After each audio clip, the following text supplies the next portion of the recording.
आज हमारे साथ एक बार फिर से देश दुनिया के जाने माने strategic affair expert RSN Singh हैं। सिंह साहब, आजकल आर्मेनिया और अज़रबैजान के बीच युद्ध की चर्चा सारी दुनिया में हो रही है। ज़्यादातर लोग इसे मजहबी चश्मे से देख रहे हैं क्योंकि आर्मेनिया क्रिश्चियन देश है और अज़रबैजान इस्लामिक, क्योंकि आर्मेनिया को रशिया का सपोर्ट है और अज़रबैजान को टर्की का। कुछ लोग इसे क्लैश ऑफ सिविलाइजेशन यानी कि संस्कृतियों का टकराव भी कह रहे हैं। कुछ लोग इसे महायुद्ध की चिंगारी के रूप में भी देख रहे हैं। आप क्या इन बातों से सहमत हैं? देखिए, आप जब अज़रबैजान की बात कर रहे हैं तो आप ये है अज़रबैजान और इसके इधर है, इसके लेफ्ट में आर्मीनिया है। तो आपने सही कहा कि युद्ध एक तरह से युद्ध चल रही है, लेकिन आपने जो ये सवाल पूछा कि क्या ये इसमें ये पूरा मजहबी मसला है, तो मैं इतना ही कहूँगा कि ये नागोर्नो काराबाख जो एक डिस्प्यूटेड एरिया बता रहे हैं, वो तो एक सिर्फ बहाना है। असलियत में रूस को अपने यूरोपियन एनर्जी सप्लाई के जो कॉम्पिटिटर्स हैं उनको रास्ते से हटाना है। तो इन दो लाइंस में मैंने आपको स्थिति समझाने की कोशिश की है। मज़हब मेन फैक्टर नहीं है, मज़हब इसमें सब फैक्टर है, और ज़्यादातर मज़हब जो होता है वो एक टूल होता है, और उसी तरह इसमें भी वो एक सब फैक्टर है जो मज़हब है। लेकिन आपको अगर पूरी इतिहास में बता दूं तो एक जो सबसे अहम बात दिमाग में आती है, जहन में आती है कि आर्मीनिया जो था दुनिया का सबसे पहला देश था जिसने आज से 1600 साल पहले 4th सेंचुरी AD में उसने क्रिश्चियनिटी को ऑफिशियल रिलीजन डिक्लेयर किया था, पहला स्टेट। उसके पहले वो ज़ोरास्ट्रियनिज़्म भी था वहाँ पे। उसके बाद 7वीं शताब्दी में जब पर्शिया इस्लाम के उसमें इन्फ्लुएंस में आ गया, जब इस्लामिक बन गया, तो उनका भी यहाँ पे कब्ज़ा रहा। और उसके बाद ओटोमन जो ये तुर्की सुन्नी तुर्की जो थे वो भी, उनका भी इन पे कब्ज़ा रहा। लेकिन वो थोड़ी इतिहास की बात है। बस इतना ही मैं आपको बताना चाहता हूँ कि यहाँ सबका ये सुन्नी शियाज ये सब का मतलब यहाँ पे ये रहा है। और आपको मालूम है कि आर्मीनिया जो है वो क्रिश्चियन है, और वो अज़रबैजान जो है वो शिया कंट्री है बेसिकली, अज़रबैजान जो है। लेकिन आर्मीनिया की बात मैं कर रहा हूँ, तो आर्मीनिया में फिर रशियंस का भी कब्ज़ा हुआ 19th सेंचुरी में। फिर वर्ल्ड वॉर 1 हुआ, और वर्ल्ड वॉर 1 में आपको मालूम है कि रशिया की बहुत बुरी हालत हो गई, कमज़ोर हो गया, रशिया की हार हो गई। और उस हार के बाद रशिया और एलाइज़ की उस समय कई जो स्टेट्स थे उन्होंने इंडिपेंडेंस डिक्लेयर किया, तो ये 2-3 साल के लिए इंडिपेंडेंट भी थे। लेकिन जब ये बोल्शेविक रेवोल्यूशन जब हुआ, ये कम्युनिस्ट क्रांति जो हुई, तब लेनिन ने कहा कि वहाँ का बाकू का ऑयल हमको हमारे लिए बहुत ज़रूरी है, हमारे लिए बहुत क्रिटिकल है। अज़रबैजान का कैपिटल है अज़रबैजान का बाकू। ये एक्चुअली कैस्पियन सी, ये जो मैं दिखा रहा था आपको, ये वाला इलाका, ये ही बाकू है, ये कैपिटल है अज़रबैजान का। तो लेनिन ने कहा कि हमारे लिए बहुत ये ज़रूरी है, तो इन्होंने इन्वेट कर दिया बोल्शेविक्स ने अज़रबैजान पे। लोगों ने काफ़ी रेजिस्ट किया, एक फिगर के मुताबिक कोई 20,000 अज़रबैजान के लोग उसमें मारे गए। और उसके बाद ये आपको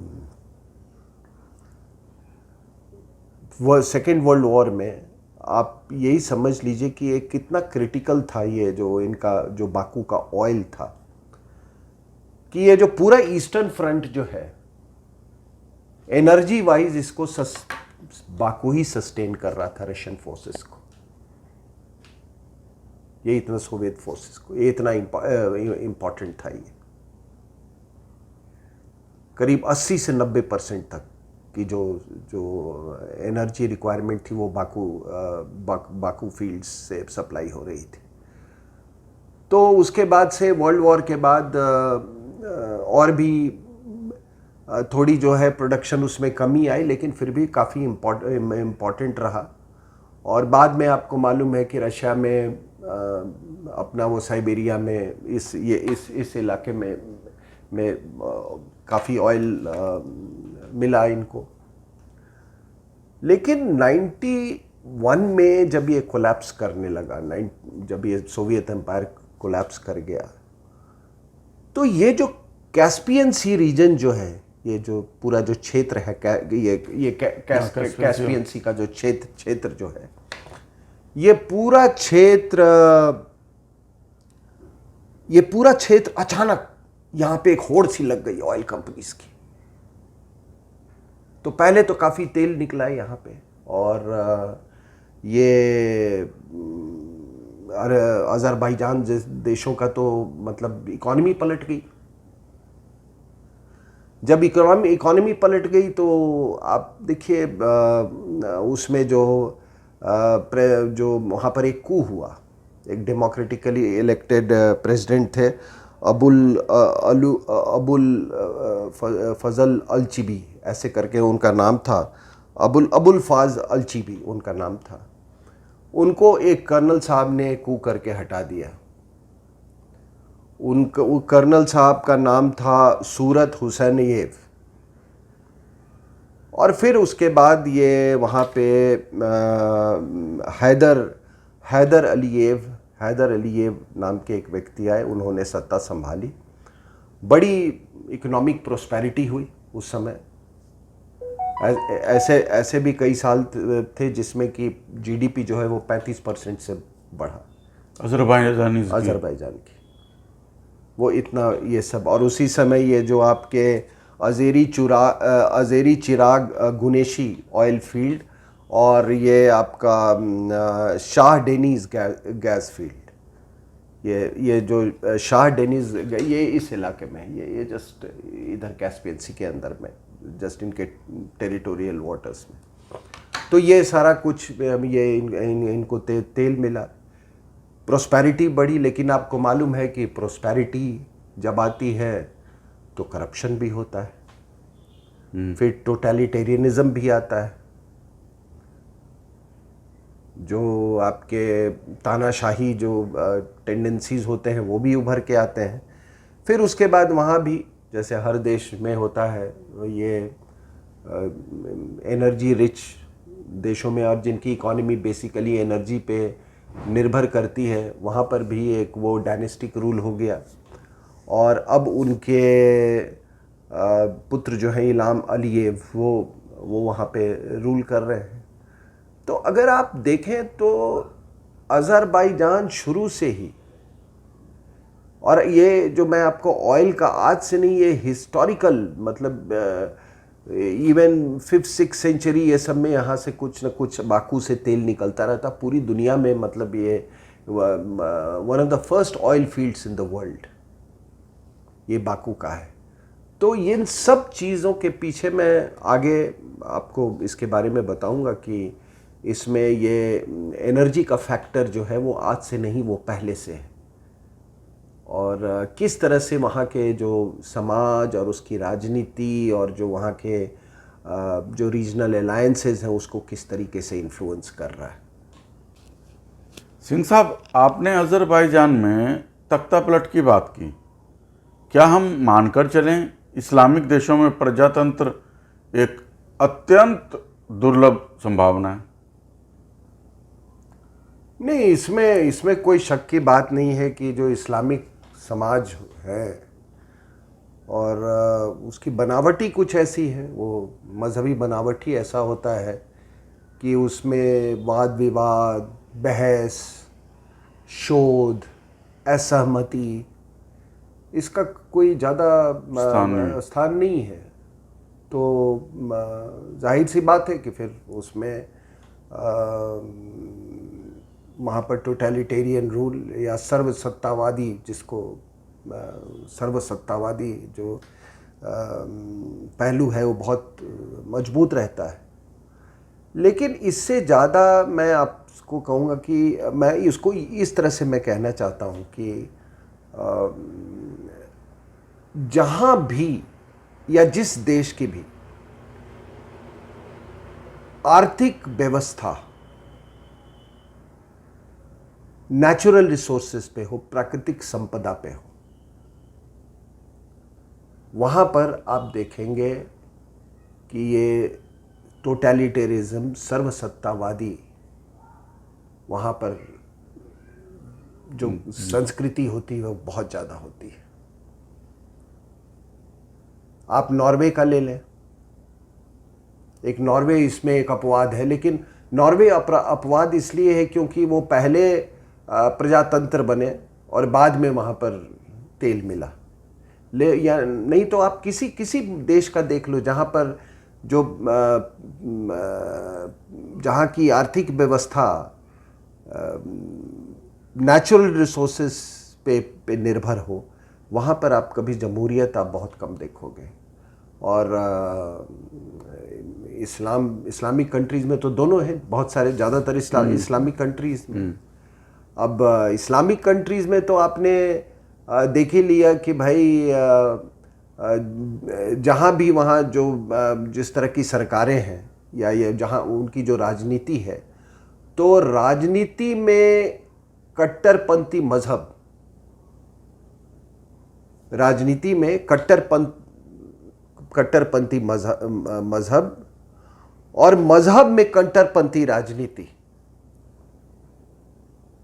ये इस्लामिक समाज का एक चरित्र है। ये आप कहीं भी दे लो, पाकिस्तान में ले लो, मजहब में आक्रामक राजनीति होगी और राजनीतिक में आक्रामक मजहब होगा। ये शुरू से ये सिलसिला चला रहा है। लेकिन मैं आपको उदाहरण दे रहा था कि कोई आप रूस का ले लो,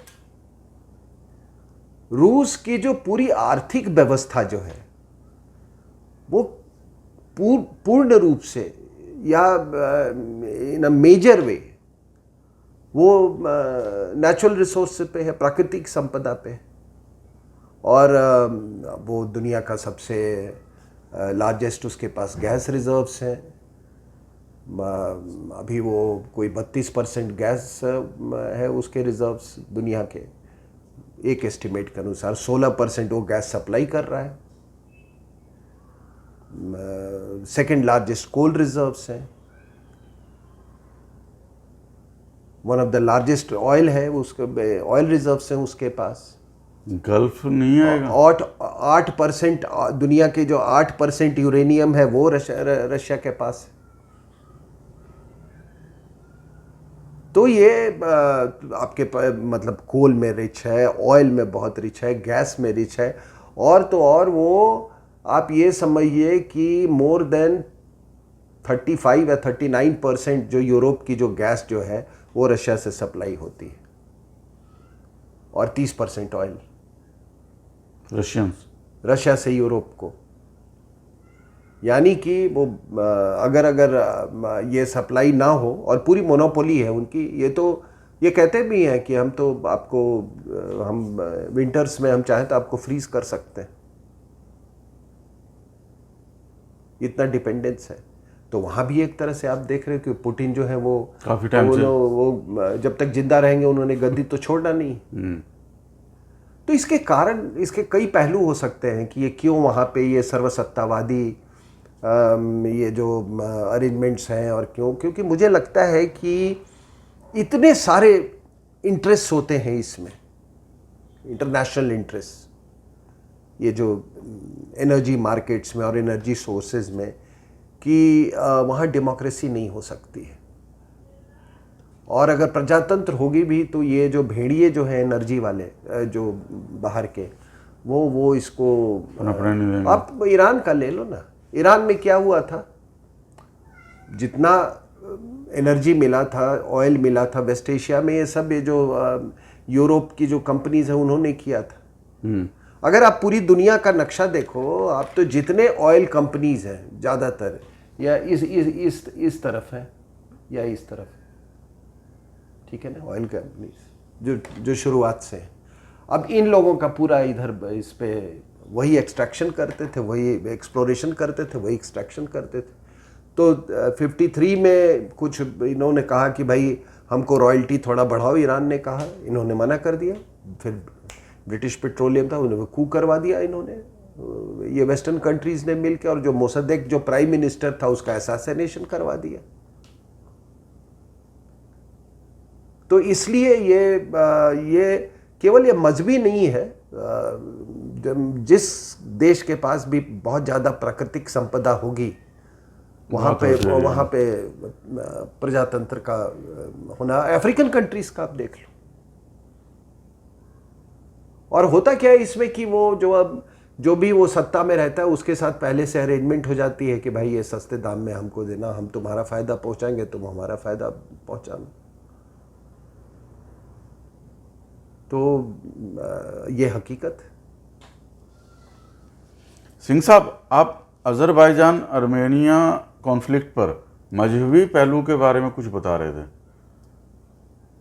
नहीं, मैंने तो आपको ये कहा कि मज़हब एक फैक्टर है, लेकिन इस अज़रबैजान या आर्मीनिया वाले उसमें जो अभी युद्ध चल रहा है या कॉन्फ्लिक्ट चल रहा है, उसमें मज़हब एक सब फैक्टर है। ओवरऑल पर्सपेक्टिव में आप देखें तो मेन जो इसका फैक्टर है या पहलू है वो है एनर्जी, और वो भी एनर्जी सप्लाई टू यूरोप। मैंने आपको पहले भी कहा कि आपको मालूम है 39% गैस और 30% ऑयल जो रशिया का है वो रशियन पाइपलाइन से डिलीवर होता है, ठीक है ना। लेकिन आर्मीनिया के बारे में मैं कुछ आपको बताना चाहता हूँ। मैंने आपको बताया कि 3rd-4th सेंचुरी में ये पहला देश था जिसने ऑफिशियली अडॉप्ट किया क्रिश्चियनिटी को एज आपको 301 कुछ डेट, कुछ लोग कहते हैं ये 301 में हुआ था, 301 AD में। लेकिन एक इसमें आपको जो मैंने कहा कि कितना क्रिटिकल था वर्ल्ड वॉर 2 में ये बाकू का जो ऑयल ईस्टर्न फ्रंट में, मैंने बताया कि 80% वो सप्लाई वो हो रहा था। और मैं ये भी बताया आपको कि रशिया में खुद उसके बाद 50s और 60s के बीच में, मिड 50s में वोल्गा और यूराल ये इस रीजन में काफ़ी इनको ऑयल मिला, और वो धीरे धीरे आके वो यूराल और वोल्गा वाली जो ऑयल रिसोर्सेज थी वो डिप्लीट होती गई, और मेरे ख्याल से 75 तक वो 1975 तक वो पीक पे पहुंच गया था। लेकिन उसी समय वो 60 to 68 के बीच में ये जो साइबेरियन रीजन जो है, ये साइबेरिया में बहुत सारा ऑयल इनको मिल गया रशिया को। तो अब देखिए क्या मैंने आपको बताया था कि सेकेंड वर्ल्ड वॉर में बाकू के ऑयल का क्या रोल था। आपको मैंने पहले ये भी बताया कि लेनिन ने क्यों हमला करवाया था, इन्वेड करवाया था अज़रबैजान को। उन्होंने कहा था कि ये क्रिटिकल है हमारे लिए। लेकिन जब ये सोवियत यूनियन कोलैप्स हो गया तो अज़रबैजान जो कि किसी ज़माने में एनर्जी सप्लाई का एसेट होता था वो कॉम्पिटिटर बन गया, क्योंकि उनके खुद के पास वो गैस और अब ऑयल निकल आया। तो वही एक एसेट से वो एक कॉम्पिटिटर बन जाना, या उसका मतलब एक तरह से इनिमिकल प्रपोर्शन भी हो गया, उसमें दुश्मनी भी एक तरह से हुई। जहाँ तक मजहबी का सवाल है तो आर्मीनिया के बारे में मैंने आपको कहा कि देखिए इसमें कोई शक की बात नहीं है कि इसमें एक दर्दनाक ऐतिहासिक पहलू भी है। आर्मीनिया क्रिश्चियन कंट्री था, उस पर सेल्जुक टर्क्स का भी, ऑटोमन्स का भी, पर्शियंस का भी उसका ये हुआ। और फिर बाद में ऐसा हुआ कि जो ईस्टर्न पोर्शन था वो रशिया को के अधीन हो गया और जो वेस्टर्न पोर्शन था वो टर्की के अगेंस्ट हो गया। तो जब वर्ल्ड वॉर वन हुआ तो उसमें कोई 1.5 लाख आर्मीनियंस जो थे वो इनके अधीन थे, ये ऑटोमन अम्पायर के, तुर्की के अधीन थे। और काफ़ी मात्रा में कोई 40,000 लोग वर्ल्ड वॉर के समय उनकी सेना में थे। लेकिन फिर किसी ने ऐसी अफवाहें उड़ाई, कुछ ऐसा नैरेटिव चला कि ये लोग क्योंकि क्रिश्चियन हैं इसलिए रशिया के साथ हैं ये लोग इस वॉर में, क्योंकि तुर्की और जर्मनी एक साथ थे उस समय और रशिया दूसरे खेमे में था। तो इनको ये शक हुआ कि, और अफवाहें चलाई गई, नैरेटिव ऐसा बनाया गया। और उसके बाद साहब इन्होंने ये जो ये तुर्की जो था आर्मीनियंस के खिलाफ इन्होंने नरसंहार ये किया। और उस नरसंहार में कई नहीं, वो फिगर्स जो मैं आपको बताया था वो सॉरी वो थोड़ा कन्फ्यूजन था, वो 1.5 उसका नहीं 1.5 मिलियन थे उसमें। और ज़्यादातर आर्मीनियंस को उन्होंने मतलब एक्सटर्मिनेट कर दिया था उसमें।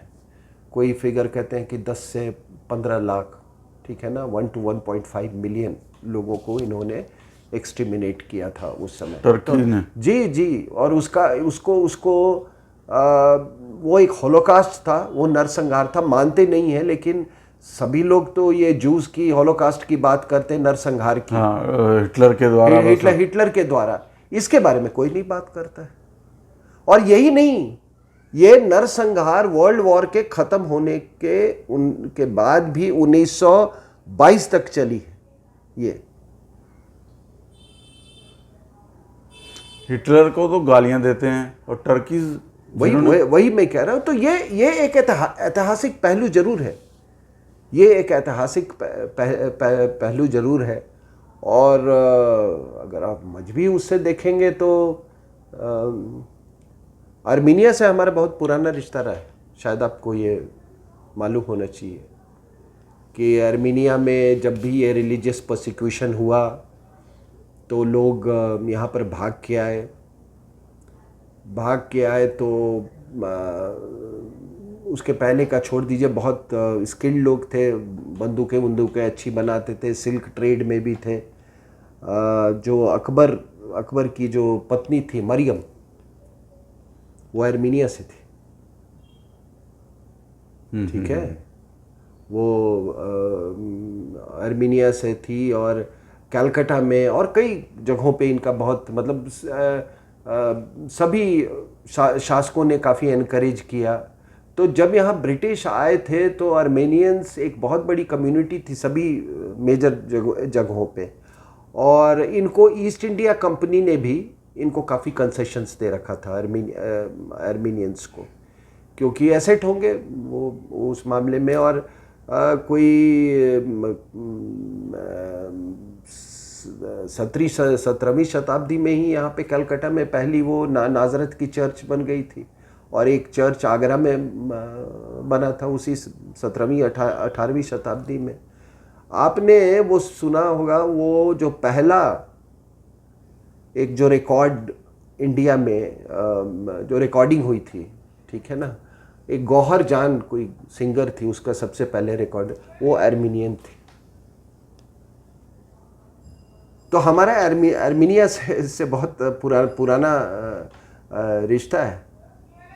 अकबर का जो चीफ जस्टिस था, नाम मैं भूल रहा हूँ, अकबर का चीफ जस्टिस याद आएगा तो बताऊंगा आपको, वो भी आर्मीनिया का था। वो अकबरनामा में ये लिखा हुआ है। तो आर्मीनियन कम्युनिटी यहाँ से हमेशा, और वो सब वही कह रहे हैं कि यहाँ से जो भी दुनिया में जो परसिक्यूटेड कम्युनिटीज़ थे सबको हमने शरण दिया।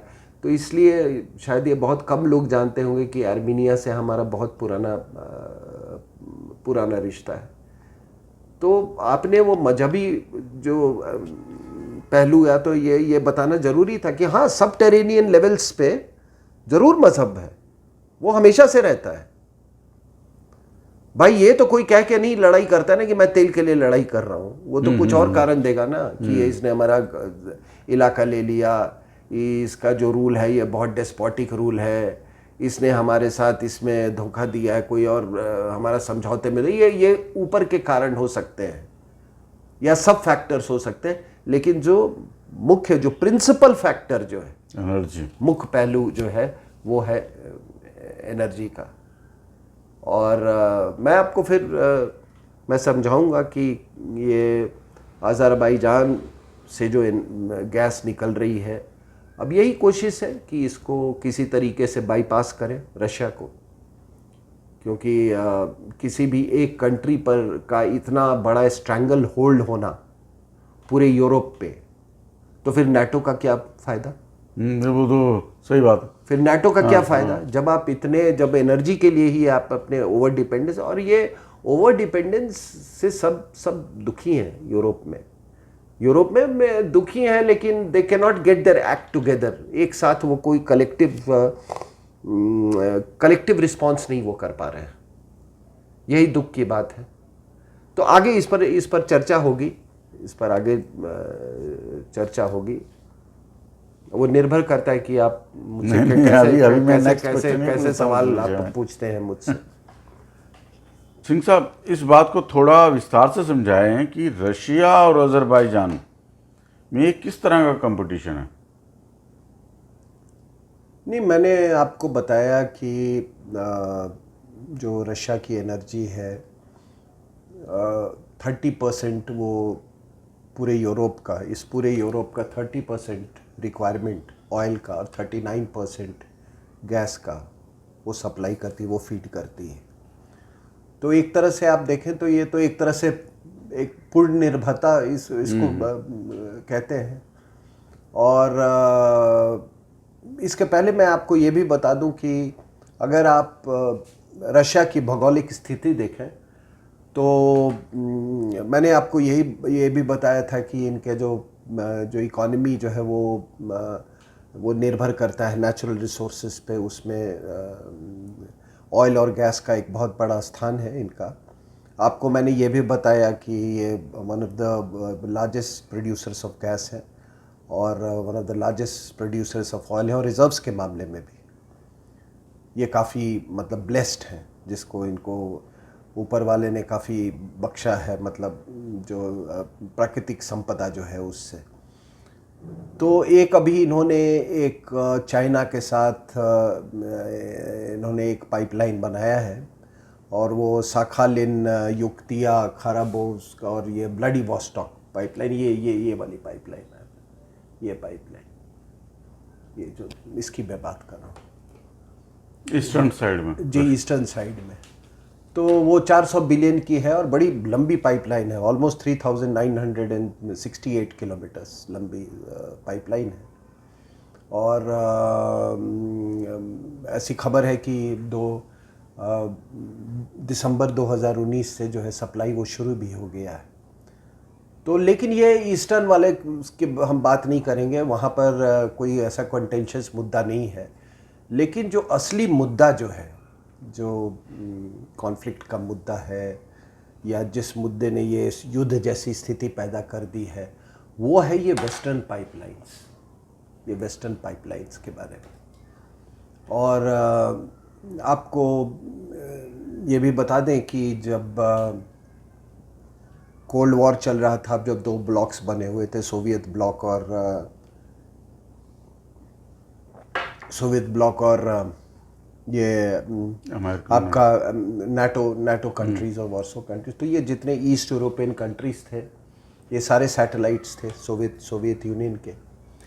तो 1964 में एक इन्होंने पूरी पाइपलाइन बिछाई वहाँ पे इनको ऑयल सप्लाई के लिए एक, और उसमें जितने ये इनके सैटेलाइट कंट्रीज़ थे उसको ये 100% एनर्जी ये सप्लाई करते थे। वहाँ भी स्थिति इतनी मतलब उसके बाद से बदली नहीं है, बाकी यूरोप में तो हो ही रहा है। तो आप अगर देखें तो पूरे यूरोप का ऑलमोस्ट मोर देन हाफ जो एनर्जी रिक्वायरमेंट है वो रशिया सप्लाई करता है, एक तरह से मोनोपोली है। कुछ तो ऐसे कंट्रीज़ हैं जिसमें 100% उनकी रिक्वायरमेंट रशिया सप्लाई करता है। तो अब जैसे कि आपका ये इस्टोनिया, फिनलैंड, ये सारे Estonia, Finland, Latvia, Lithuania, Slovakia, ये बेलारूस, ये सारे कंट्री हैं। उसके बाद हंगरी 83%, फिर आपका स्लोवेनिया 70% से ज़्यादा, चेक रिपब्लिक को 63%, पोलैंड 57% डिपेंडेंट है, इटली 13 ऑलमोस्ट 35-36% इटली का डिपेंडेंस है, फ्रांस का है 18%, जर्मनी का है 46%। तो ये वेरी हाई परसेंटेज डिपेंडेंस। तो वही जो मैं कह रहा था कि इतना हेवी मतलब डिपेंडेंस, ये तो एक तरह का एक बहुत बड़ा स्ट्रैटेजिक लिवरेज है रशिया के पास में। तो ये जो 64 में जो पाइपलाइन ये बनी, ये फ्रेंडशिप पाइपलाइन, ठीक है, ये देखिए, एक ये नॉर्दर्न रूट था और एक ये सदर्न रूट। ये नॉर्दर्न रूट जो है ये बेलारूस जाता है, और जो सदर्न रूट है वो यूक्रेन, ये तो, और वहाँ से कई वो रेडियल्स जो है वो बाकी यूरोपियन कंट्रीज़ को जाते हैं, नेटवर्क ऑफ पाइपलाइंस। तो ये पूरी मतलब ये ऑयल का भी ये था, और गैस का भी सप्लाई का मतलब यही डिपेंडेंस था, इसका ये रूट था है। अब है क्या कि मैंने जैसा कहा कि कोई भी देश, कोई भी रीजन, खास करके जैसे नाटो जैसा ब्लॉक है या यूरोपियन यूनियन है, ये एक वल्नरेबिलिटी तो है, कहीं से तो उनको खतरा महसूस जरूर होता है कि भाई अच्छा यूक्रेनियन कॉन्फ्लिक्ट में खतरा सा तो आ ही गया था, तो इसको लेके चिंतित हैं। अमेरिका भी चिंतित है, और अमेरिका के आपको मालूम है कि वहाँ उसको सरप्लस गैस हो गया शेल टेक्नोलॉजी से, तो वो इकोनॉमिक इंटरेस्ट भी है। तो इस डिपेंडेंस को कई लोग, इसको अमेरिकन्स कहते हैं कि ये जो रशियन एनर्जी सप्लाई है वो टूल ऑफ कोअर्शन है, कि वो जब भी चाहे यूरोप की बांह मोड़ सकता है, ठीक है ना। तो इसको ये लोग बाईपास करने के लिए कई तरह के इनके पास प्रपोजल्स हैं, और उसमें एक जो सबसे बड़ा जो ये प्रपोजल था, ये जो मैं ये रेड से मैं दिखा रहा हूँ आपके, अजरबैजान के थ्रू, Azerbaijan, Baku, BTC, Baku Tbilisi Ceyhan. Baku ये अजरबैजान का ये है, ठीक है, बताया था आपको। यहाँ से ऑयल, ये शार डेनिस फील्ड से मतलब ये पहले तो ये BTC का जो बात करी है, ये सबसे बड़ा is a project of the century. उसने पूरे उसको उलट पुलट दिया, क्योंकि अब ये रशिया की जो मोनोपोली है उसको ये चैलेंज करता है, क्योंकि ये रशियन टेरिटरी से इसको नहीं जाना है। अब है कि इसको, अब इसी को ये साउथ कॉरिडोर गैस पाइपलाइन में इसी अलाइनमेंट पे वो डालना चाहते हैं, ठीक है। ये BTC जो बाकू तिब्लिसी सीहन, ये सीहन पोर्ट है तुर्की का, वो 2006 में ऑपरेशनल हो गया था, और उसके बाद से अब इसको इसी अलाइनमेंट पे एक ये गैस पाइपलाइन वो लगाना की बात चल रही है।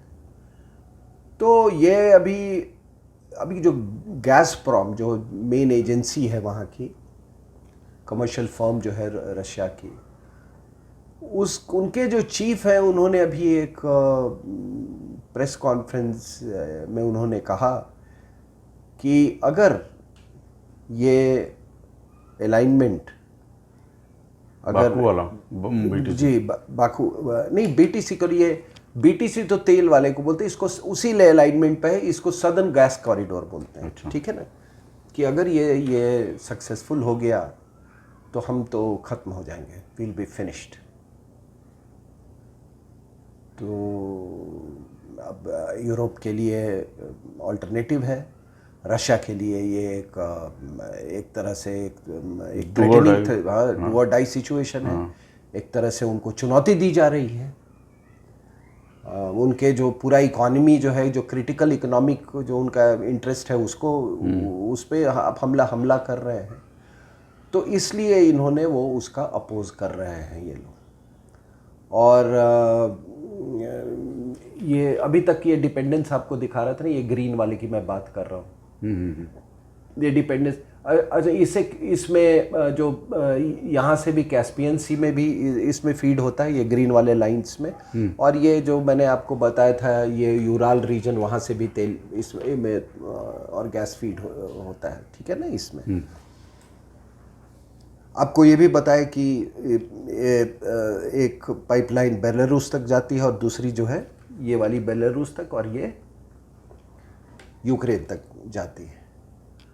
और ये भी बताया कि ये बाईपास करने का जो इन्होंने जो काम जो चल रही है, और बीटीसी जो उसके बारे में बताया।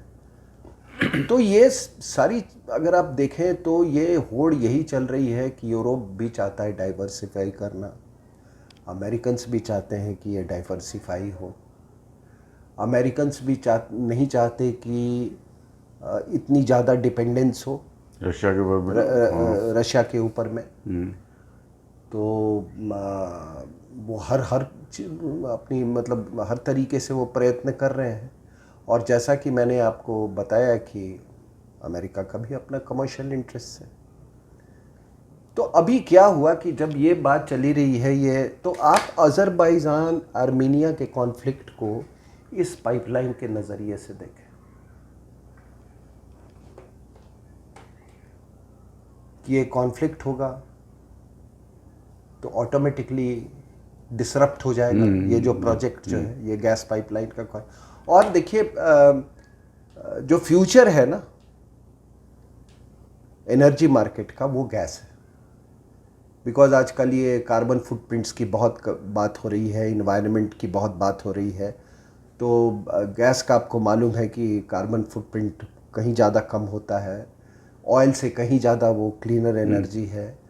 यूरोप ने भी कुछ टारगेट्स अपने लिए बनाए हुए हैं वो क्लीन एनर्जी के लिए। तो इसलिए जो अभी ऑयल से हट के जो वर्ल्ड का जो फोकस जो है गैस के ऊपर, वो गैस के ऊपर है। तो बीटीसी पाइपलाइन से उनको नुकसान नहीं पहुंचा, उनको इतना खतरा नहीं महसूस हुआ जितना ये सदर्न कॉरिडोर गैस लाइन से इनको, क्योंकि ये लाइन सदर्न गैस कॉरिडोर वाली फिर ये आगे चली जाती है, ये आगे चली जाती है, ये इटली और ये आगे वेस्टर्न यूरोप की तरफ चली जाती है। तो ये एक बिल्कुल मतलब इस मोनोपोली को ये ख़त्म करता है। तो अब हुआ क्या कि एक तो ये विवाद चल ही रहा है और आपको बताया कि आप आर्मीनिया और अज़रबैजान के कॉन्फ्लिक्ट को इस संदर्भ में देखें। और दूसरा एक इन्होंने तब तक क्या किया, इन्होंने रशियंस ने कि इन्होंने एक नॉर्ड स्ट्रीम करके ये वाला जो ब्लू पाइपलाइन है, एक इन्होंने जर्मनी के साथ पार्टनरशिप करके ये पाइपलाइन ये कंस्ट्रक्ट करना इन्होंने शुरू किया। और ये जो है ये बाल्टिक सी के ये बाल्टिक सी के थ्रू एंड थ्रू जाती है, ये ठीक बाल्टिक सी के थ्रू दुनिया की ये सबसे बड़ी पाइपलाइन है जो कि अंडर वाटर जा रही है। और जर्मनी को डायरेक्टली अमेरिका ने बहुत दबाव डाला, बहुत उन्होंने सैंक्शन कर दिया। लेकिन जब तक ये सैंक्शन का इफेक्ट होता 80% से ज़्यादा इसका कंस्ट्रक्शन हो चुका है। अब सैंक्शन का क्या है कि जो कुछ स्पेशलाइज्ड शिप्स जो हैं, जो कि वो ये अंडर वाटर पाइपलाइंस जो ले करते हैं, उन पे सैंक्शंस लग गया है, तो अभी काम रुक गया है।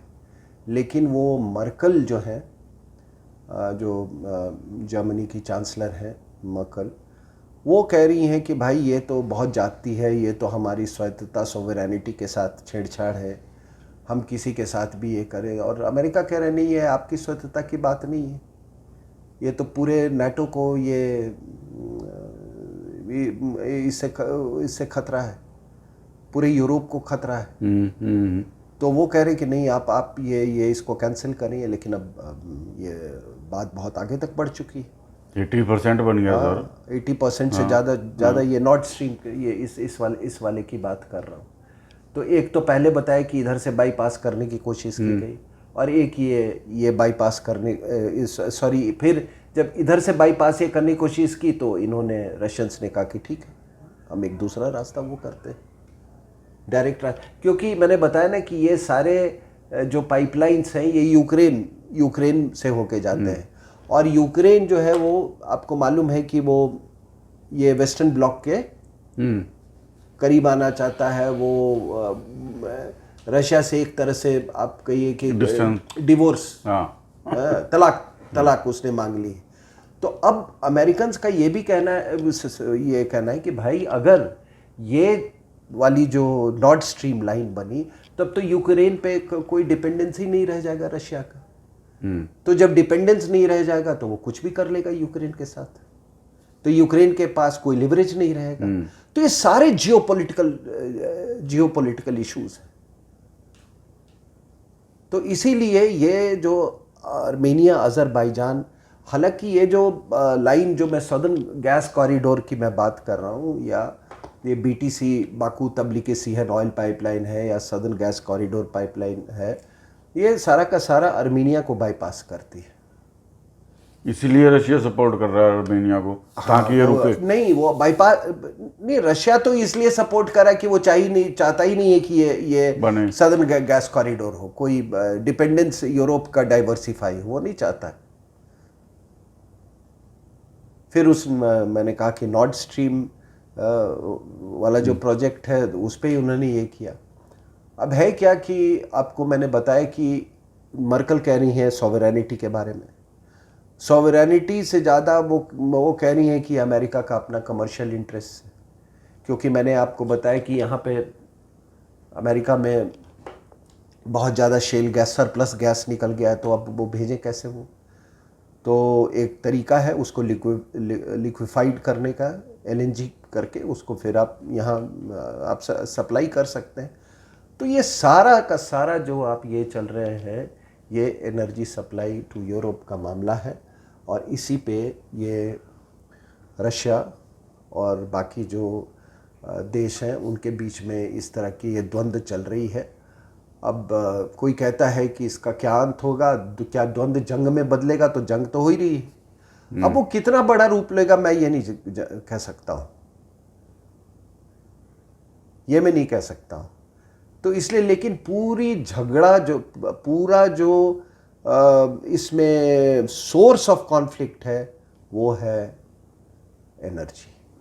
Energy supply to Europe.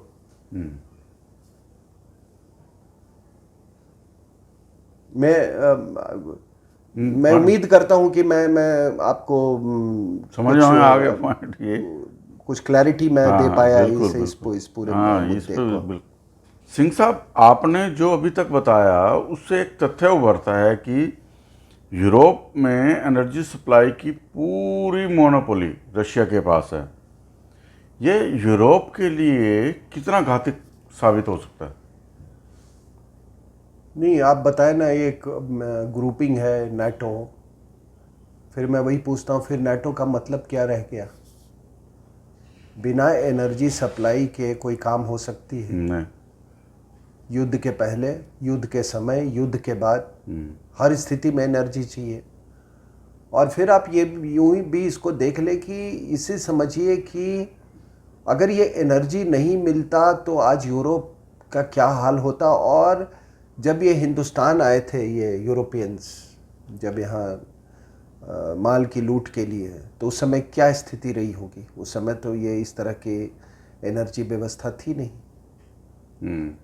जाहिर सी बात है, इसीलिए यहाँ लूटने आए थे वो।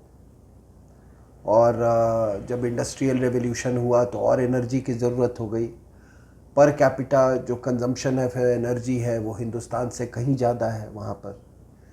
तो उनके लिए तो ये एक तरह से ज़िंदगी और मौत का सवाल है। लेकिन इस डिपेंडेंसी से यूरोप, मैंने बताया, यूरोप भी परेशान है और अमेरिका भी परेशान है, क्योंकि लीडरशिप जो वेस्टर्न वर्ल्ड का है वो तो हमें यूनाइटेड स्टेट्स ऑफ अमेरिका के पास ही है। वो तो हालात बदलने वाले नहीं हैं।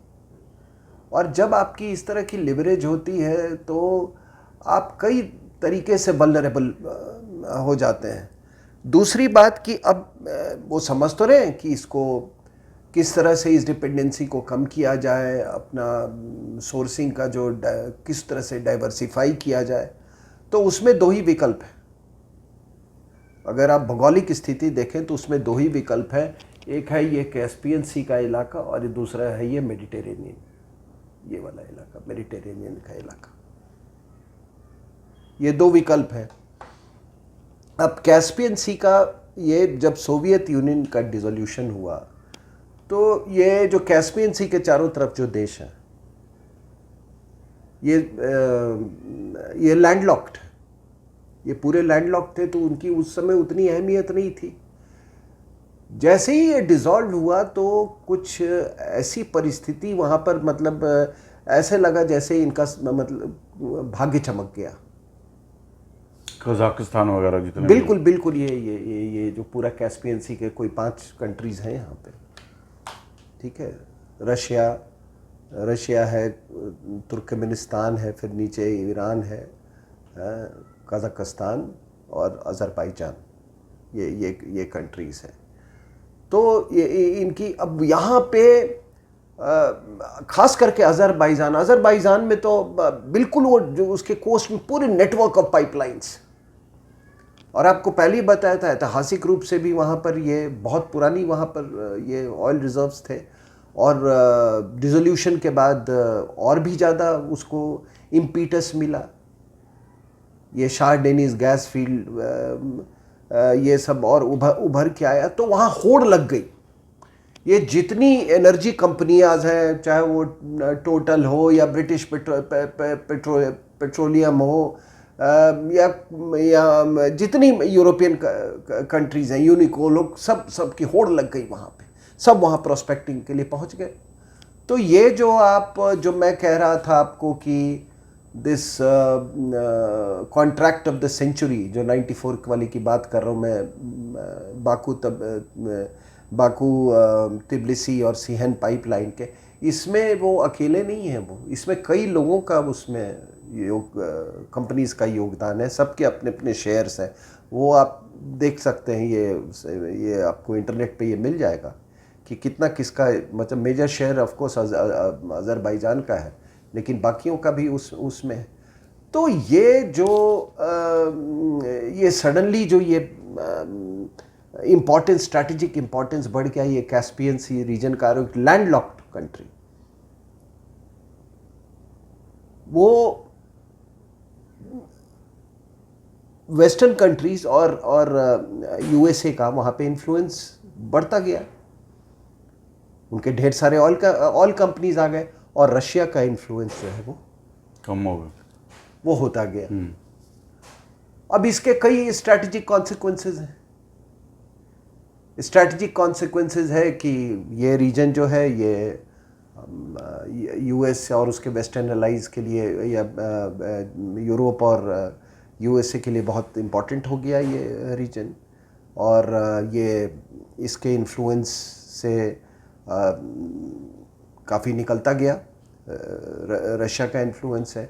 दूसरा मैंने कॉन्सिक्वेंस जो बोला था आपको, इसका जो असर जो हुआ कि आर्मीनिया को इन्होंने एक तरह से पूरी तरीके से बाईपास कर दिया।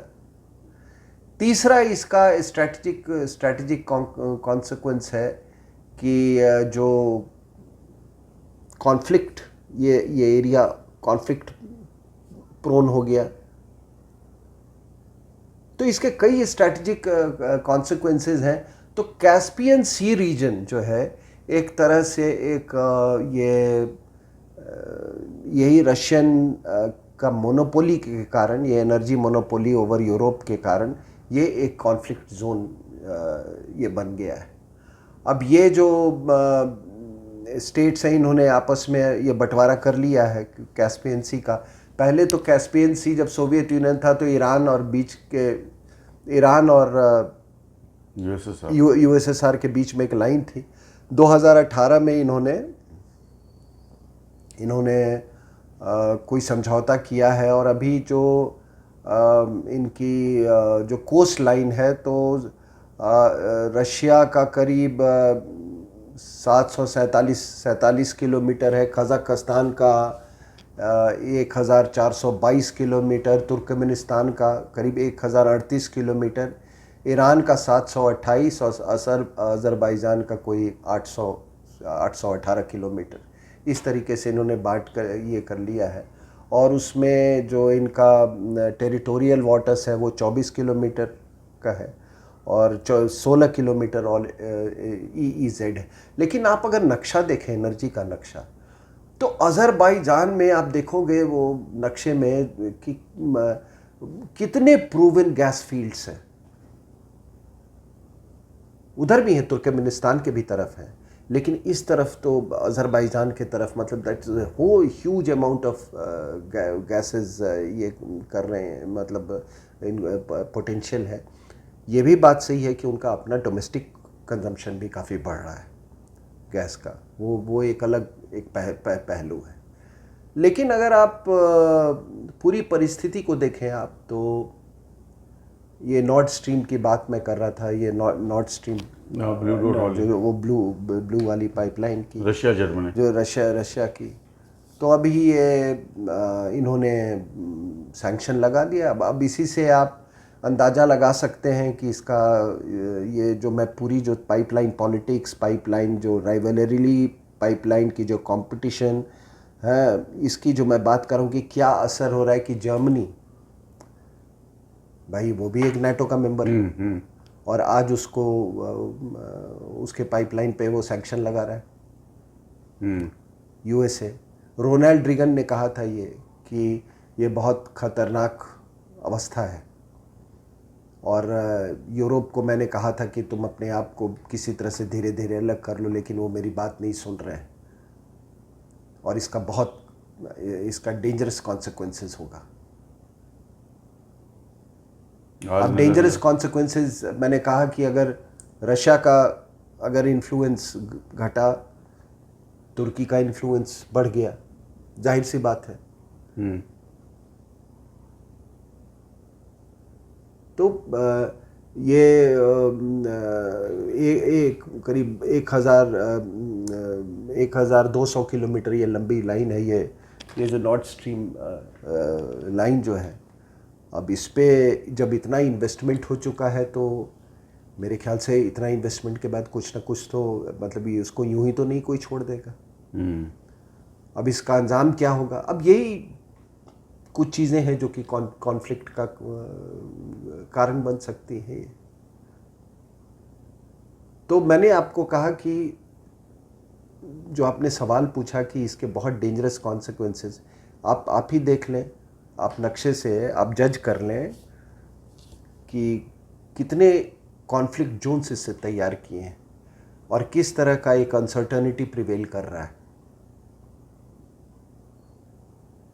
तो ये है इसकी, और इसमें है क्या, मैंने कहा कि इतना पैसा लगाया गया है उस पर। दूसरी बात, इतनी सारी इंटरनेशनल कंपनीज जो हैं, आप इन नेम, एक्सो मोबिल, टोटल, जितनी आप कंपनियाँ आप जानते हो, सारी की सारी कंपनियाँ यहाँ पे लगी हुई। BTC पाइपलाइन में हमारा ONGC विदेश का भी 2-2.5% स्टेक्स कुछ तो है।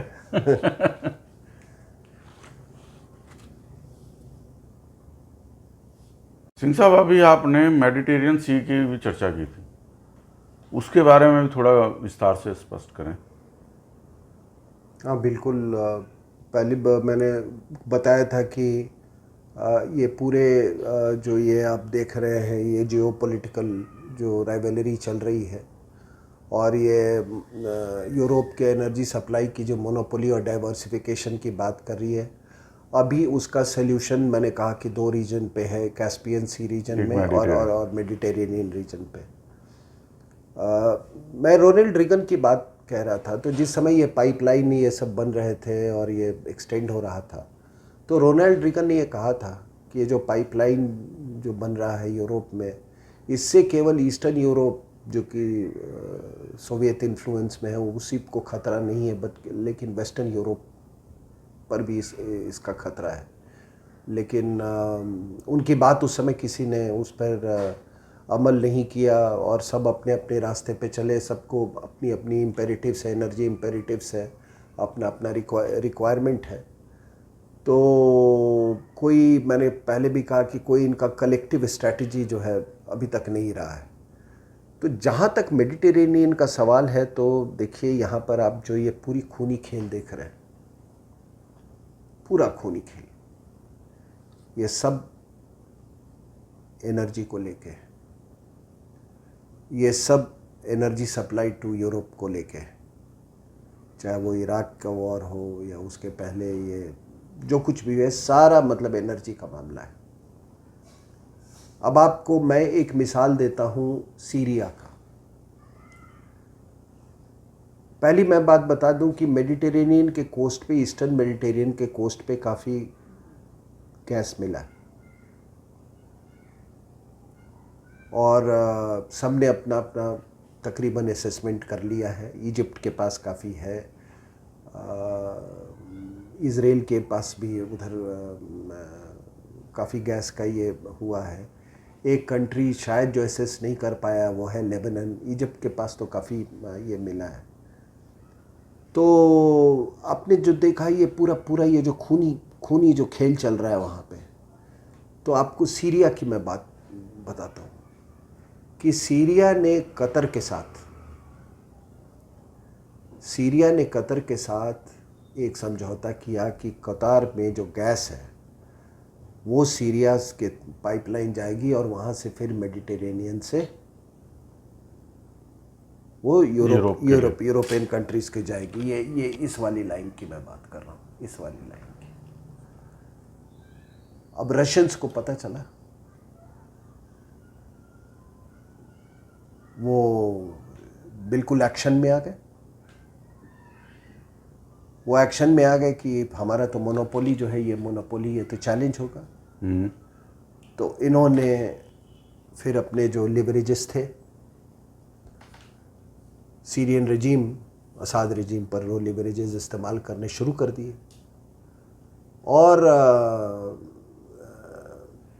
उस जो एग्रीमेंट जो बन रहा था उसको इन्होंने सबोटाज कर दिया रशियंस ने। यही नहीं, इसके जवाब में कतार ने क्या किया कि फिर वो ऑपोजिशन ग्रुप्स को रजीम के खिलाफ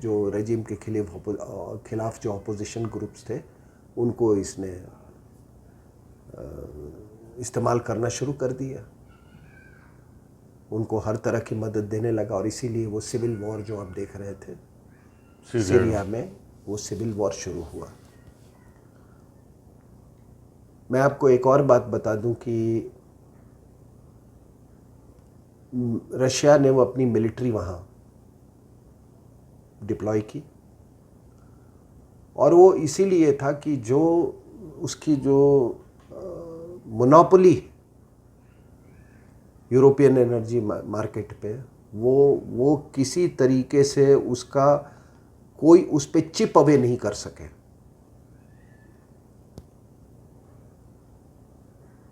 तो वहाँ मिलिट्री उसमें इंटरवेंशन कर दिया। अब है क्या कि ये जो पाइपलाइंस जितने जा रहे हैं या जो ये ऑयल एंड गैस फील्ड्स हैं, अब इनको कुछ कंट्रीज़ के पास और क्या क्या वेक्टर्स हैं, क्या टूल्स हैं। मैंने आपने मज़हब की बात की ना, तो ये मज़हब जो है अब काम आते हैं, वेक्टर की तरह, हथियार की तरह, औजार की तरह, लिवरेज की तरह, ये मज़हब अभी काम आता है।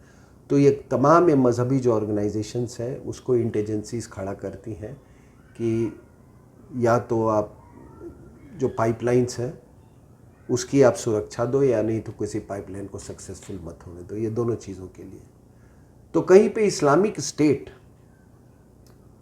आईसिस का राइज भी इसी लिए हुआ। हाँ, अचानक ही राइज था। मैं ये नहीं कहता हूँ कि वो सारे इंग्रेडिएंट्स हैं, वो सारे इंग्रेडिएंट्स हैं कि एक ऐसा ये एक ऐसा मजहबी केमिस्ट्री है कि उसको वो जब चाहे वो उसको थोड़ा आप कैटलिस्ट बन जाए वो तैयार हो जाता है। क्या हुआ अफ़गानिस्तान में? अफ़गानिस्तान में रातों रात उन्होंने नॉर्मल जो मुसलमान भाई थे उनको रातों रात फाइटिंग मशीन बना दिया, क्योंकि कहीं पे इंग्रेडिएंट तो है ही उसमें, वो चीज़ उसको इन्होंने पढ़ा है। और देखिए ये केवल ये मत समझिएगा कि ये सारी सरकारें प्लानिंग करती है और सरकार मतलब ये सब सोचती है, और वहाँ पे बैठे हुए जो करियर डिप्लोमेट्स हैं या करियर इंटेलिजेंस ऑफिसर्स हैं वो सारी योजना बनाते हैं। अमेरिका में, वेस्ट में जितने कंपनीज हैं उनकी ज़्यादा इंटीमेट नॉलेज है इन सब, और प्रैक्टिकल नॉलेज है इन सब चीज़ के बारे में। तो अब डिक चेनी का ले लीजिए, जो वाइस प्रेसिडेंट बने अमेरिका के, उन्होंने कहा था ये पूरे कैस्पियन सी रीजन के बारे में कि मेरी याद में कोई ऐसा कभी इतिहास में नहीं हुआ कि कोई रीजन स्ट्रैटेजिकली इतना इंपॉर्टेंट सडनली हो गया एक जियोपॉलिटिकल इवेंट के बाद। तो ये जो कंपनीज जो हैं इनके लिए ये बहुत इन कंपनीज की जो जीडीपी है वो कई देशों राष्ट्रों के जीडीपी से ज़्यादा है। क्या ये तेल की कंपनियां यूनिकॉल इससे नहीं बात कर रही थी तालिबान से अफगानिस्तान में? ये जो तुर्कमेनिस्तान अफगानिस्तान जो और इंडिया पाइपलाइन है उसके बारे में वो बातचीत हो रही थी और अच्छी बातचीत चल रही थी उस समय। तो ये केवल वेक्टर्स हैं, ये केवल वेक्टर्स हैं, इसमें कोई ये नहीं है। बस पैसा आना चाहिए, काम चलना चाहिए। बाकी उनको ये लगता है कि ठीक है, ये आप कोई ना कोई तरीका तो ढूंढोगे ना, इंटरवीन करने का कोई तो बहाना ढूंढोगे। तो ये जब हुआ तो अब रशिया वहाँ पे सीरिया में जाके बैठ गया। फिर उसने धीरे धीरे जितने इनके ऑयल एंड गैस राइट्स जो हैं, और इन्होंने रशिया ने वो उनसे साइन कर लिया है सीरियन रिजीम के साथ। और उन्होंने ये भी कहा है कि शायद 25 अगले 25 साल तक वही सब कुछ, मतलब वो जो उनका जो गैस का जो भंडार होगा उसका सारा का जिम्मेदारी इन्होंने अपने पास ले ली है। तो मैंने आपको एक सीरियन कॉन्फ्लिक्ट को बताया और एक इस्लामिक स्टेट के उसके बारे में बताया। अब ये सारा खेल किस लिए हो रहा है? एनर्जी के लिए, एनर्जी, यूरोपियन एनर्जी के लिए। और अब इसमें बहुत सारी अटकलें लगाई जा रही हैं कि अभी काफ़ी मैंने आपको बताया इजिप्ट में गैस निकल गया है। उन्होंने 5 बिलियन डॉलर 10 बिलियन डॉलर में उन्होंने 2 वो प्लांट्स भी लगाए हैं लिक्विफाइड नेचुरल गैस को। वो क्या होता है लिक्विफाइड नेचुरल गैस में कि आप -260 डिग्रीज पे उसको आप कूल करते हो गैस को, ठीक, और वॉल्यूम उसका 600 टाइम्स उसको मैनिपुलेट करते हो उसका। तो इसके ट्रांसपोर्टेशन के लिए बड़े बड़े स्पेशलाइज्ड वो चाहिए होते हैं। और ये पनामा कैनाल से अभी तक जो अमेरिका में जो गैस हो रहा है, अब आप लोग पूछेंगे एलएनजी में क्या प्रॉब्लम आ रही थी यहाँ से, मान लीजिए एशिया में क्यों नहीं आ सकता अमेरिकन जो एलएनजी था, तो वो भी शायद 2016 में वो पनामा कैनाल को फिर से उन्होंने री इंजीनियर किया, क्योंकि वो बहुत बड़े बड़े वो कंटेनर्स, वो जो शिप्स थे जो कि पनामा कैनाल उसको टेक ऑन, उसको उस पर वो नहीं कर सकता था, उस पर अप्लाई नहीं कर सकता था, तो उसको उन्होंने वो किया है। अब हुआ क्या है साहब कि ये मेडिटेरेनियन जो है, ये मेडिटेरेनियन में यही चल रहा है। अब देखिए ये गैस का क्या है, अब ये भी बात चल रही है कि जो इजराइल का जो गैस है वो इजिप्ट जाएगा, जो कि कभी दुश्मन हुआ करते हैं, वो गैस वहाँ जाएगा और वहाँ से ये लिक्विफाइड होके ये इजिप्ट से उस तरफ को जाएगा। सडनली जो साइप्रस का ये जो इलाका है साइप्रस का, ये सडनली इम्पोर्टेंट हो गया है, वहाँ भी काफ़ी गैस ये है, समझ रहे हैं मेरी बात। तो ये गैस जो मेडिटेरेनियन में है, ये इसका भी एक अपना इतना जियो पॉलिटिक्स है। और ये जितना खूनी खेल मैं कह रहा था, ये आज से नहीं, ये तो मैंने मोसादेक के टाइम से आपको मैंने कहा ना भाई, अगर आप नक्शा देखें वेस्ट एशिया का, खास करके अरब सेगमेंट का, तो आप स्ट्रेट लाइंस देखोगे, है ना। ये देखो, ये स्ट्रेट लाइंस हैं बिल्कुल इनके, अगर आप देखें तो इनके बाउंड्रीज जो है, ठीक है ना, वो आपको मालूम है कि वर्ल्ड वॉर के बाद उन्होंने आपस में बांट लिया था कि ये तेल हमारा, तो इधर से एक लाइन जा रही है, इधर का तेल तुम्हारा, इस तरीके से बना था। तो वो तेल की वही एनर्जी की राइवलरी वहाँ पे चल रही है। तो मेरा ये मानना है कि ये पूरी जो आप स्थिति देख रहे हैं, वो इसको आप कैस्पियन को मेडिटेरेनियन से जोड़ के देखिए, और मेडिटेरेनियन रीजन में जिसमें वेस्ट एशिया भी शामिल है, इसमें बहुत सारे प्लेयर्स हैं, इसमें यूरोप भी है, इसमें यूएसएसआर भी है, इसमें ये भी रशिया यूएसएसआर में। अभी आप बोलेंगे कि ये ईरान का क्या इसमें रोल है, तो ईरान का मैंने बताया ना आपको, ईरान ये कैस्पियन सी के इधर है ईरान, ठीक है, लेकिन वही तो अमेरिका नहीं चाहता है कि किसी तरह ईरान जो है वो किसी तरह से उसका कोई रोल हो of in supply to energy to Europe, वो इसमें वो नहीं ये है। फिर इसमें इजरायली फैक्टर भी आ जाता है। तो ये सारा का सारा आप मामला देखें तो ये है मोनोपोली, रशियन मोनोपोली, और उसको डाइवर्सिफाई करने का जो द्वंद्व है, वो अभी आप ये कैस्पियन सी रीजन जिसमें आर्मेनिया, अजरबैजान शामिल है, और ये बाकी जो वेस्ट एशिया में है, उसको उस नज़रिए से देखें आप। सिंह साहब, लेकिन बार बार एक ही ख्याल आता है, क्या ये यूरोप की डिपेंडेंसी और डाइवर्सिफिकेशन का द्वंद्व कहीं एक बड़े जंग का रूप तो नहीं ले लेगा? जंग तो हो रही है, जो अजरबैजान आर्मेनिया का जो जंग हो रहा है, ये लड़ाई का अगर आप वजह देखें, इसका मूल कारण तो यही डाइवर्सिफिकेशन वर्सेस डिपेंडेंस वाली लड़ाई चल रही है। और ये स्थिति पहुंची कहाँ से, क्योंकि इसके पहले बहुत सारा वो रशिया और जो मोनोपोली वाले और डाइवर्सिफिकेशन वाले जो फोर्सेस हैं, मोनोपोली में तो केवल रशिया ही है एक, और डाइवर्सिफिकेशन वाले फोर्सेस जो हैं उनके बीच में ये मनूवरिंग्स और आउट मनूवरिंग्स तो चल ही रहा था। अब कहाँ से ये आउट मनूवरिंग का कहाँ से सिलसिला शुरू हुआ? ये सिलसिला, हालांकि चिंता तो बहुत पहले से थी, लेकिन इसकी अपॉर्चुनिटी तब आई जब सोवियत यूनियन का कोलैप्स हुआ, और ये तमाम जो ये न्यू एनर्जी सेंटर्स जो है कैस्पियन के चारों तरफ उभर के आ गए, तो एक अपॉर्चुनिटी आई, ढेर सारा तेल और गैस मिल गया।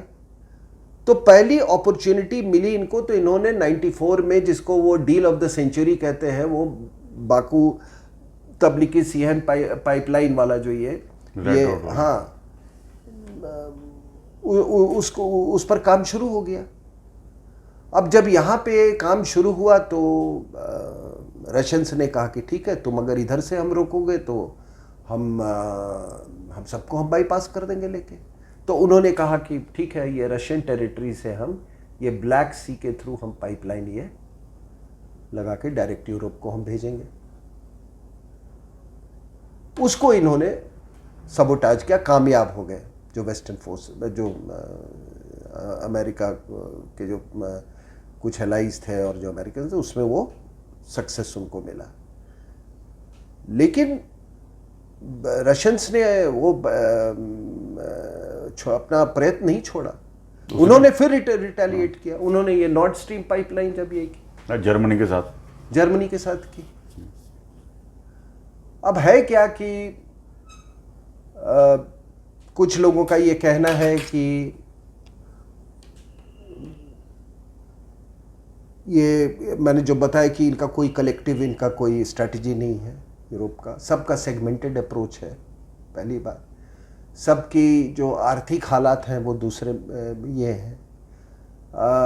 आर्थिक हालात की मैं आर्थिक पहलू की इसलिए बात कर रहा हूँ कि कुछ लोगों का ये भी मानना है कि जो रशियन गैस सप्लाई जो है वो, अगर आप मेडिटेरेनियन गैस सप्लाई जब भी वो रियलाइज़ होता है, मेडिटेरेनियन गैस सप्लाई उससे कहीं ज़्यादा सस्ता होगा।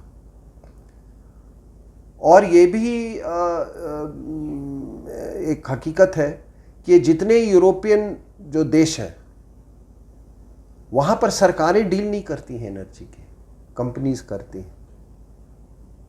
तो कंपनीज तो वहीं जाएंगी ना जहाँ से उनको सबसे सस्ता माल मिलेगा। तो ये ढेर सारी ये समस्याएं हैं।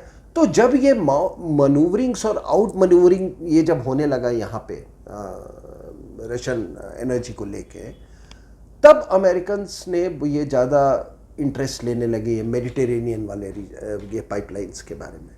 और सारी, चाहे वो इराक हो, चाहे वो लिबिया का ये हो, ये सारा पाइपलाइन ये एनर्जी सप्लाई से रिलेटेड है टू यूरोप। 2006 में रीगा में, लाटविया का कैपिटल है रीगा, वहाँ पे मीट हुई थी नाटो की अफगानिस्तान को लेके। और उसमें रिचर्ड लुगर जो सेनेटर थे, वो बाद में सेनेटर बने रिपब्लिकन के, उन्होंने बोला कि ये सबसे बड़ा आज कोई कॉन्फ्लिक्ट का सोर्स होगा तो ये एनर्जी सप्लाई टू यूरोप, उसका मतलब वो सबसे बड़ा कारण बनेगा। उन्होंने ये बात कही थी और वो गलत नहीं है। तो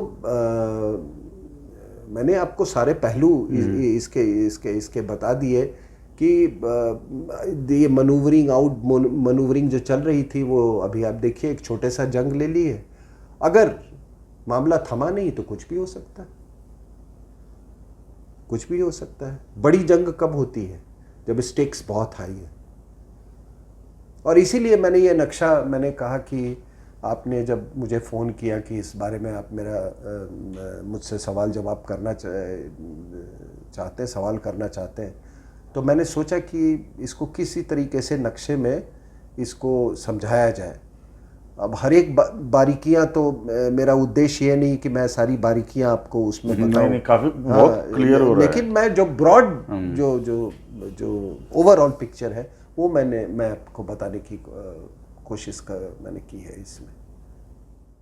सिंह साहब, आपकी बातों का एक निचोड़ निकालें तो एक अनुभूति तो जरूर होती है कि मार्केट ही मजहब का नियंत्रण करता है और मजहब मार्केट को बनाने और ध्वस्त करने का काम करता है।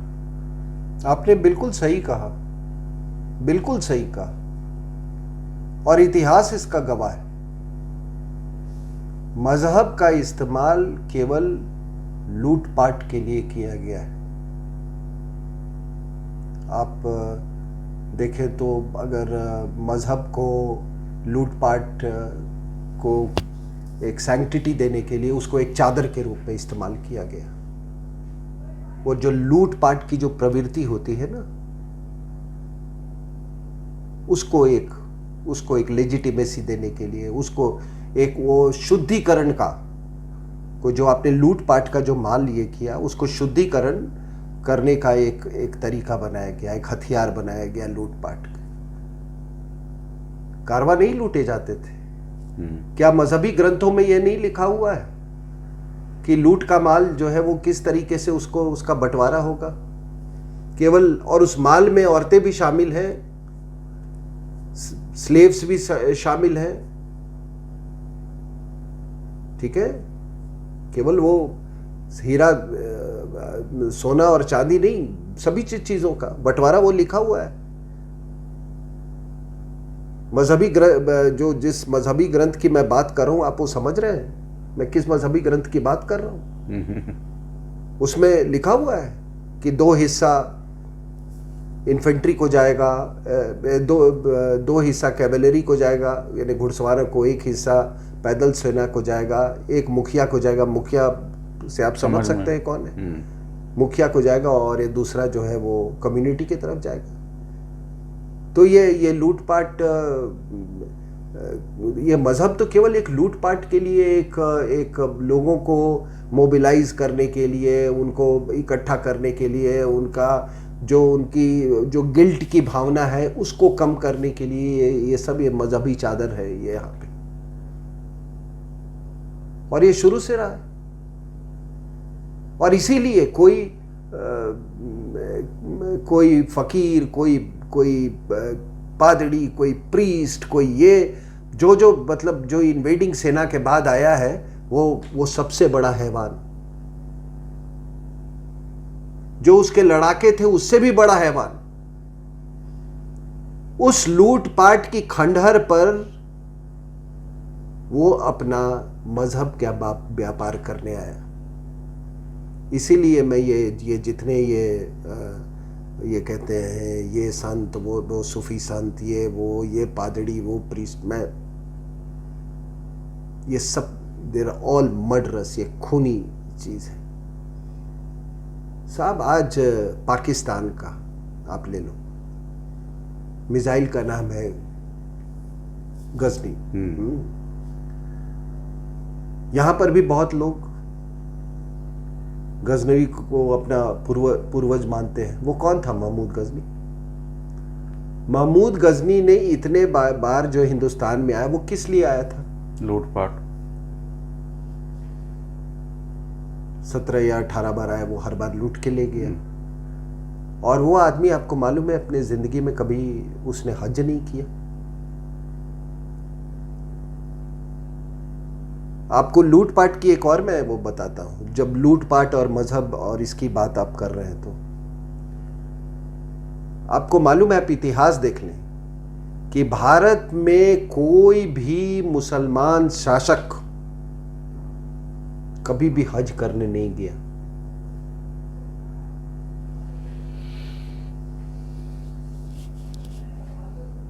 कभी भी हज करने नहीं गया।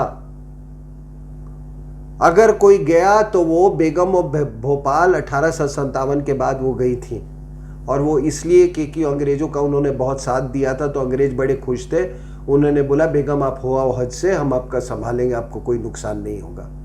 नहीं तो ये सब इसीलिए नहीं जाते थे कि इनको ये नहीं मालूम था कि कौन तख्ता पलट देगा, कौन तख्ता पलट, फिर क्या होगा, सारा हमारा माल लूट जाएगा। क्योंकि सब प्रवृत्ति तो जैसी इनकी वैसे इनके दूसरे लोगों की। तभी तो ये एक सी जैसी प्रवृत्ति होती थी लूटपाट की, तो ये भाइयों को काट देते थे, है कि नहीं? वो कहते हैं ना कि जब शाहजहां को जब इसने, ऐसा कहा जाता है कि जब दारा शिकोह का सर काट के भेजा उसके पास, तो उसने अपने बाप से पूछा, शाहजहां से, कि अब महसूस हो रहा है कि तुमने जब अपने भाइयों को काटा था तो कैसा लगा हुआ था। तो ये सारे आप बताओ कि नादिर शाह से लेके अहमद शाह अब्दाली तक, अहमद शाह अब्दाली को बुलाने वाला कौन था? वो भी तो ये था संत। अगर कोई कुछ से पूछे, शाह वलीउल्लाह कौन था? अपने आप को बहुत बड़ा संत मानता था। और उसने अहमद शाह अब्दाली को बुलाया कि आजा लूटपाट कर ले यहां से। वो दूसरी बात है कि जब लूटपाट ये हो गया तो फिर आपने अपना एक वो मज़ार बनाया और अपना जो भी उनका एम्पायर बन गया, और आज लोग वहाँ कई ऐसे लोग। तो ये सारा ये मजहब का, इसी तरह से अमेरिकन वो जो ऑयल कंपनीज की जो हम बात कर रहे थे, वो बहुत क्लियर है अपने माइंड में, उन्हें मालूम है कि ये कौन है। ये उनको मालूम है कि इनके ये मजहबी लोग हैं। इनको कुछ किसी भी चीज में, क्योंकि इनके पास वो मजहबी लिटरेचर है जिसको मैनिपुलेट किया जा सकता है। एक जाकिर नायक आया, उसने पूरे लोगों का दिमाग खराब कर दिया, क्योंकि कहीं लिटरेचर है उसी का इस्तेमाल किया ना उसने, कहीं दूसरे उसने तो खुद कुछ लिखा नहीं। उसने तो कोई मजहबी लिटरेचर नया नहीं बनाया, जो था वही लिखा उसने बताया। वो अब कहने की बात है कि आपने जब खुद नहीं पढ़ा हुआ है तो आप कह दें कि नहीं वो गलत है, ऐसा नहीं है, वैसा नहीं है, गलत इंटरप्रिटेशन है। मक्का में जो अच्छी बातें बोली गई वो उसका आप हवाला देते रहो, लेकिन मक्का के बाद मदीना में क्या क्या बोला गया, जिसको इस्लाम में थ्योरी ऑफ एब्रोगेशन कहते हैं, कि जो मदीना में बोला गया अगर एक ही इशू पे, और और मक्का में भी बोला गया, और तो मदीना सुपरसीड करता है उसको। तो वो वाला पोर्शन को आप उसको हाईलाइट करते हो, जबकि वो उसका कोई औचित्य नहीं है। तो ये मजहब आप इसका देखो, अंग्रेजों का देखो, हमारी और आपकी क्या औचित्य है साहब। 1746 में एंग्लो फ्रेंच वॉर हुआ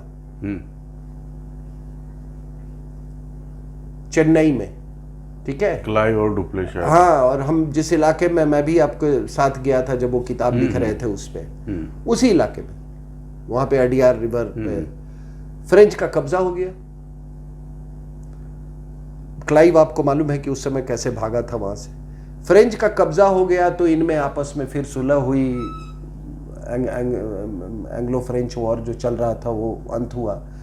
तो ये तय हुआ कि भाई ऐसा है कि तुम यार ये कनाडा का जो क्यूबेक प्रोविंस है ना वो ले लो तुम। फ्रेंच को बोला तुमको कोयला चाहिए ना, हमारे पास कोयला बहुत है, तो ये क्यूबेक प्रोविंस तुम ले लो। तो फ्रेंच को ब्रिटिश ने क्यूबेक प्रोविंस दे दिया कनाडा का जो इनके पास था, और बोला ये वाला छोड़ दो यार, हमारे पास कपड़ा नहीं है पहनने को, हमको ये कपड़ा चाहिए, ये साउथ इंडिया का। आज ये टाई और सूट बूट पहन के ये नालायक लोग जो घूम रहे हैं, इनके पास पहनने को कपड़े नहीं थे, और दूसरे भाई के पास कोयला नहीं था, लेकिन उनके भी पीछे पीछे मजहब जी, बड़े बड़े चर्च, ऐसे इतनी ऊंची चर्चेस बनाए। तो ये सारे मजहबी दुकान है। आज ही एक वो पकड़ा गया है कोई इधर, आपके NIA ने उसको, कोई स्वामी है जो तमिलनाडु का है, झारखंड में जाके वो अपना मजहबी दुकान चला रहा था, चर्च का आदमी था। तो मेरा कहने का, देखिए, एक बहुत बुनियादी सवाल है कि ये जितने ये लुटेरे जो ताकतें, जो लुटेरे लूट में भरोसा रखने वाले जो मजहब हैं, उनको अपनी संस्था चलाने का क्यों छूट होना चाहिए, आप ये बता दें। अमली जामा डाल रखा है उनके ऊपर धर्म का, नहीं मजहब की, ये मैं मजहब की बात कर रहा हूं। अब आप बताइए कि आप मुझे, मैं इसी की तुलना आप करता हूं रामायण से, और बार बार इस बात को मैं कहता हूं कि रामायण में अगर मान लीजिए कोई ऐसा हो कि आपके इतने बड़े राजा रामचंद्र जी, मर्यादा पुरुषोत्तम, उनकी सेना ने बड़ी लूटपाट की, कहीं लिखा हुआ है? नहीं। महाभारत में जो विजयी सेना थी, आपने कहीं पढ़ा कि औरतों को लूटा और उसका लूटा और स्लेव्स बनाए और ये किया? यही फर्क होता है धर्म और मजहब में। यही फर्क होता है धर्म और मजहब में। जो भी यहां हिंदुस्तान में आया उसे मसाला चाहिए था, कपड़ा चाहिए था, उसको हमारे मंदिरों की मूर्तियां चाहिए थी, उसको जेवरात चाहिए थे, उसको यहां का सोना चांदी चाहिए था। वो सिर्फ इसीलिए आया।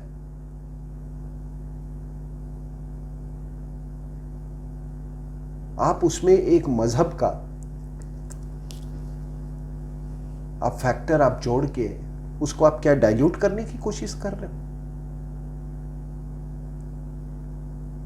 और अगर यहां की व्यवस्था, और उस व्यवस्था में मैं न्याय व्यवस्था की भी बात करा, अगर उनको इस बात का एहसास नहीं है कि धर्म और मजहब में क्या फर्क होता है, तो आपको इतिहास ठीक नहीं पढ़ाया गया, आपकी परवरिश ठीक नहीं हुई है, और आपकी न्यायिक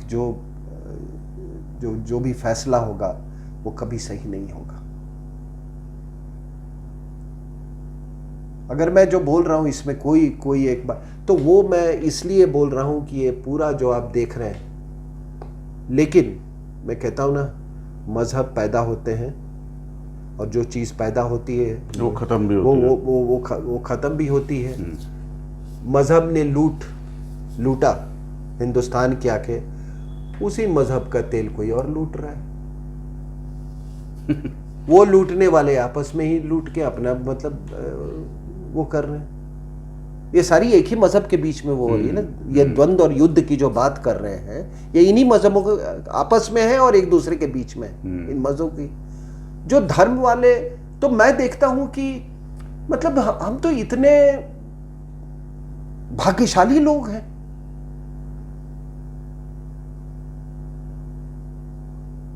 हम तो इतने, इसीलिए मैं बार बार कहता हूं कि आप देखोगे इसमें कि ना, ये अंग्रेज लोग पेटेंट पे बहुत विश्वास करते हैं। आपको मालूम है जगदीश चंद्र बोस ने कई ऐसी चीजें इजाद की थी और उन्होंने कभी भी पेटेंट नहीं क्लेम किया, क्योंकि हमारे धर्म ग्रंथों में ये लिखा हुआ है कि जो भी आप करते हो, कोई भी शोध करते हो या कोई आविष्कार करते हो, वो मानव कल्याण के लिए है, वो आपकी जेब भरने के लिए नहीं है।